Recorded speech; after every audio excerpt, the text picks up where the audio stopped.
welcome to Start the Week Stamping with Linda from lindaspapercraft.co.uk, and this week I thought I would show you how to make this little gift bag.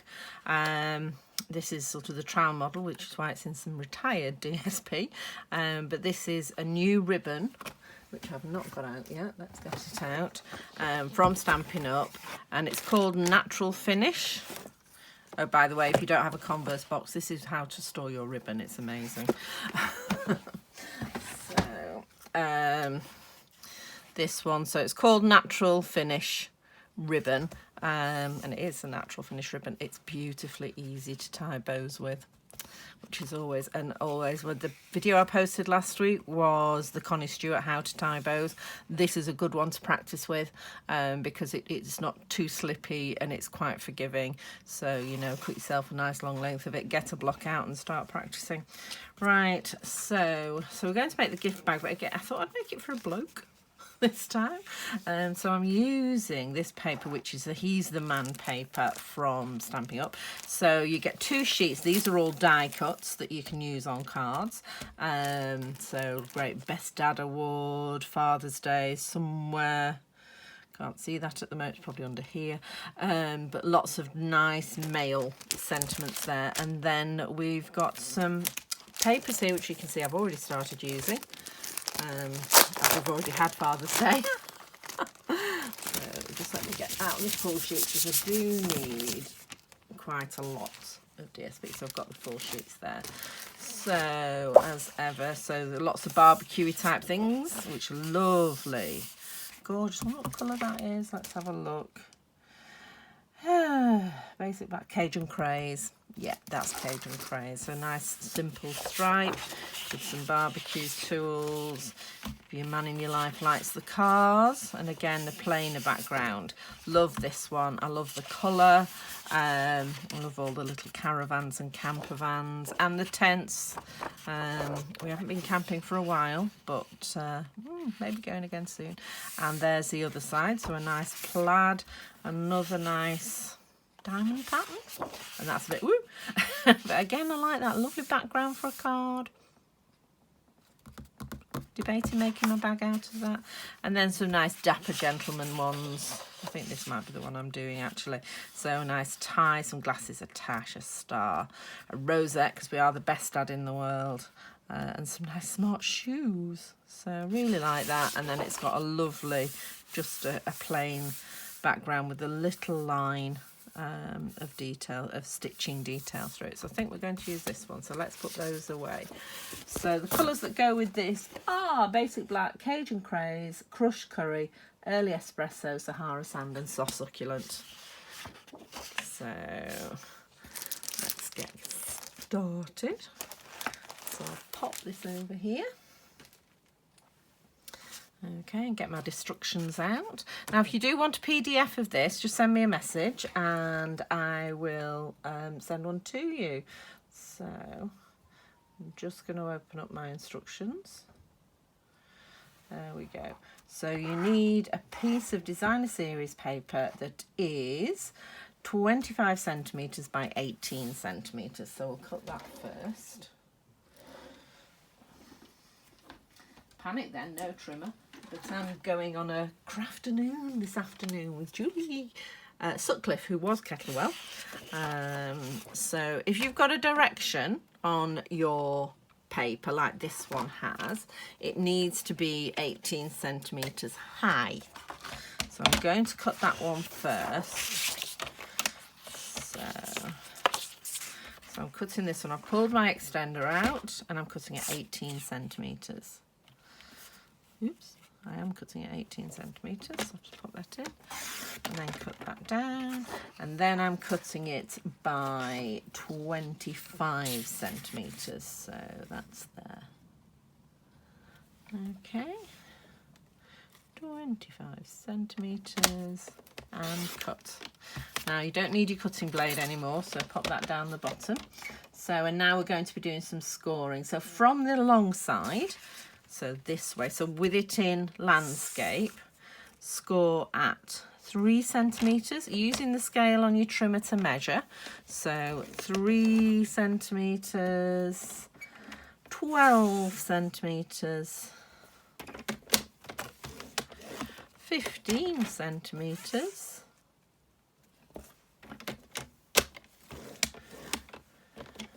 and 24. I will be putting all these measurements up on my blog, and the link for that will be in the description below on YouTube, and should be in the post on Facebook. And if you're watching, I don't know if I can post this on Instagram. If you are, the link will be in the link tree. Right, and now we're going to turn it through 90 degrees, and we're going to score again at 3 centimetres.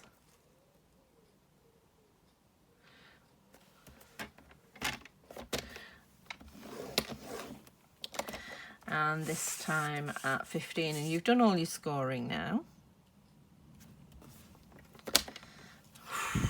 Very nearly cut it then. You must remember when you're scoring DSP not to go too hard, because you will go through, and we do only want to score, we do not want to cut. So let's put our trimmer back in our bag so we don't forget it for this afternoon. Right, okay, so, and you've got to have a look. So again, because this has got a direction, this is the bottom and that's the top. At the moment, it's all symmetrical, okay, but as soon as we start cutting, it stops being symmetrical. Okay, so the first thing we're going to do, this is our tab that we're going to glue. I'm going to get the trusty snips. And we're going to cut off these 2 rectangles. And on this one, I'm going to chamfer it. There. On that one, I'm chamfering this one here. But this one I'm going to cut straight down because this is the top flap. So I'm just cutting straight down the middle of the score line there. Okay, so carry on along the top. So this is the top because this is the way we're going, top. And I'm just going to cut straight down this one. So this is going to be the flap that holds the box, the bag closed. So, and then we need to chamfer these flaps. So I'm just going in to where the score lines cross. And I'm doing this because I'm going to strengthen the bag by folding over the top. Okay, so... Oh no, I didn't. I thought I'd missed the score line then, but I didn't. And then we do need to chamfer these as well. And then on the bottom, we're just going in with little notches all the way across. So to the score line. I might make that one a bit more, because you don't want the edges to show.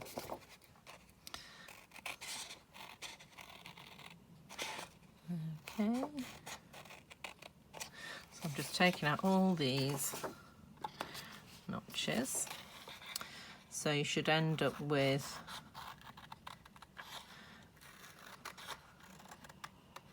one straight one, which is the flap, and then all the rest have got little triangles cut out of them. So this is what we've ended up with. So I'm now going to fold and burnish all my folds. So I cannot find my Stampin' Up bone folder, and I suspect my 16-year-old has stolen it, although I cannot for the life of me think why he has. So I have no idea what he thinks he's going to do with that.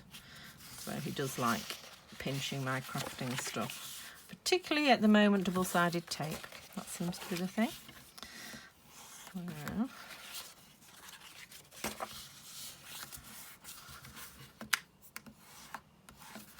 and scissors. Isn't it awful when you come and get some scissors and there are none because they've all been taken. Right, so here we are, top flap. So that one we're leaving alone. These 3 we're going to glue down. So I'm just going to get my trusty glue.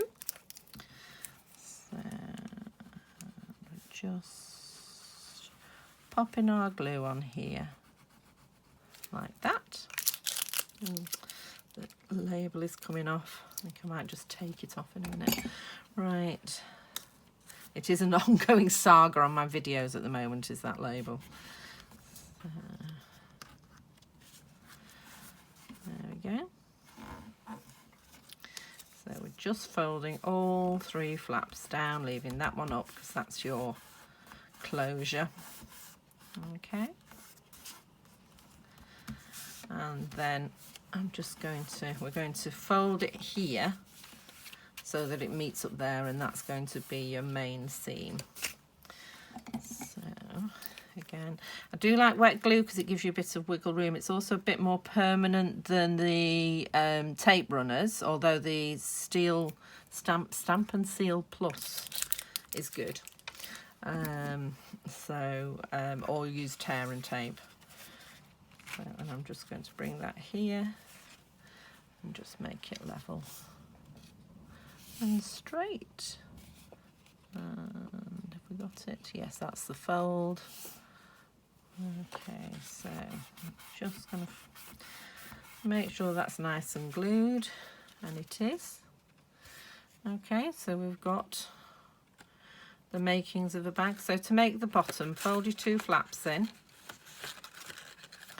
and then glue the back down and then the front, okay, so that you've got a nice clean finish on the front. Okay, so I am going to just put a little bit of glue here and here, which will catch the flaps once the box is closed.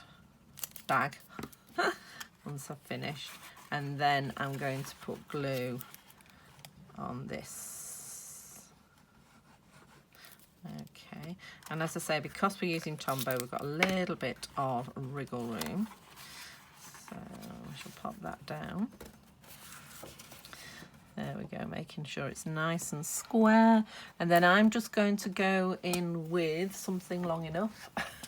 Hey, Stampin' Up pen. Just to press down on the flaps. Of course, the Stampin' Up pen, the pen's coming out. I would normally do this with the MIA bone folder. Okay, so that's just sticking those down. Right, and there we go. And then what I'm going to do is I'm just going to hold my fingers here and just pinch it at the top in the middle. Okay, and then holding that there, I'm just taking that down. So it's not an actual crease, it's just a soft fold. So that's not going quite so easy. So it just goes down nice and evenly. And then I'm going to get my Crop-A-Dile, which I foolishly didn't get out.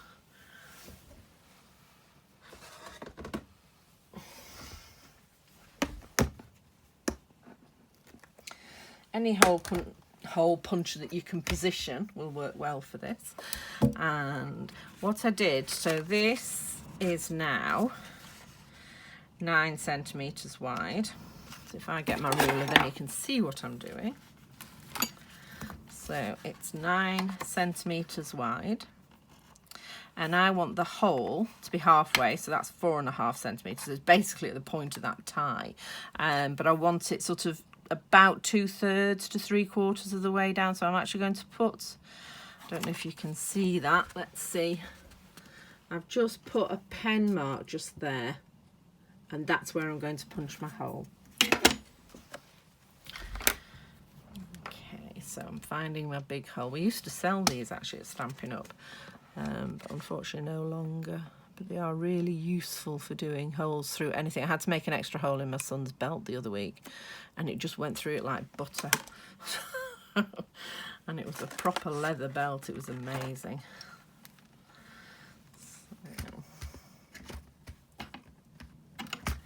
So I don't use it often, but it's fabulous to have on hand. Right, and then I used about 40 centimeters of ribbon, which is about the width of your grid paper. Let's get the special for here. Ribbon scissors, yeah. So these are actually my sewing scissors, but I know they're super sharp. And then we're just going to thread this through. Now, it's a plus or a minus, however you think. It does fray quite easily, this ribbon. So I've actually folded over the end and then I've folded again to make like a point that I'm going to push through the hole. Hopefully, yeah, it's gone through. Catch the other end and then just pull it through, and then you're not going to fray, or you're minimally going to fray the end. Okay, and then we just bring that across and tie a bow. So there we go. That's okay. Just get that knot nice, and that holds the bag closed really well. And then I just tied a nice flat bow there to keep it closed. Of course, if you don't want to put a bow on, you could always use maybe a library clip or a decorative peg or anything that you wanted, really. So, and I just thought it was a nice simple gift box for one of the men in our lives. Okay, so twiddle with that bow a bit. See what I say, they don't just happen, pretty bows, they take effort. And I'm going to leave them, the tails, quite long, because then if they want to refasten it after they can. Now, in the first one, the example I did, I actually put, I used the little bird and so it's the sweet songbird and the tailor-made tags to make a tag if you wanted to jazz it up a little bit. But I think that's really quite a cute little bag. Okay, so enjoy the rest of your Monday, and I shall see you soon. Bye.